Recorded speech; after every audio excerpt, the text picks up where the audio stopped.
In 1973, in front of a Senate committee, John Dean began reading his 245-page opening statement, laying out what he saw and what he took part in inside the Nixon White House during Watergate. Today, he went before the House Judiciary Committee as an educator, not an insider, though taking plenty of heat from this president, just like old times when he took it from Nixon.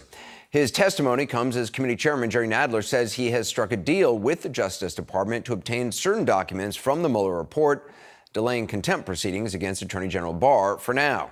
John Dean joins us momentarily. You'll hear as well from one of the congressmen who questioned him today. First, some moments from the testimony, and you'll see there were stark differences, obviously, in how Democrats and Republicans approached it all. John Dean was the White House counsel under President Richard Nixon. He is most well known for his role as a principal witness during the Senate Watergate hearings, where his testimony was later fully corroborated as to its truthfulness by the revelations in President Nixon's White House tapes. Comparing Nixon to just any future administration, would you say there was a future administration that committed more crimes than the Nixon administration as far as obstruction?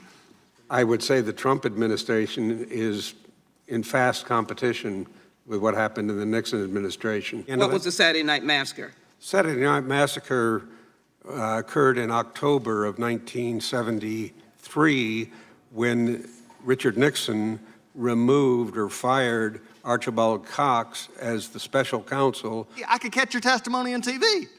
In fact, by the way, I could this morning. I'm a Republican. I believe that you use everything that you've got, do as much business as you want and generate as much as you want to work for yourself. But I don't believe it's the problem of this committee to have to come and hear from those who are not a part of the Mueller investigation, who are not a part of this, pontificating on things that you can do on TV. Maybe you were thinking about this. When you said the President of the United States was incapable of doing anything, were you thinking about the fact that the embassy is now in Jerusalem? I mean, I think about this one. Every single candidate for as many cycles as I can remember, Republican and Democrat, have promised the American people, you elect me, we're going to move the embassy to Jerusalem. And guess what? They get elected and they come up with a million reasons why they can't do what they said they were going to do. But this president didn't.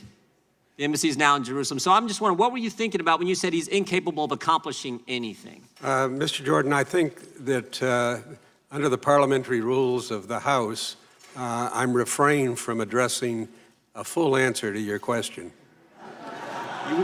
Today, Chairman Nadler brings in front of the Judiciary Committee a guy to talk about obstruction of justice who went to prison in 1974 for obstructing justice. I did not go to prison.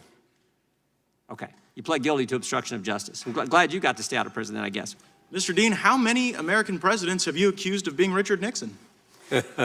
I actually wrote a book about Mr. Bush and Mr. Cheney with the title Worse Than Watergate. So Mr. Dean has made a cottage industry out of accusing presidents of acting like Richard Nixon. I would like to know how much money he makes based on making these accusations and exploiting them for his own economic benefit. And you're saying that's Mr. Gates, I appreciate you were not born at the time this all happened.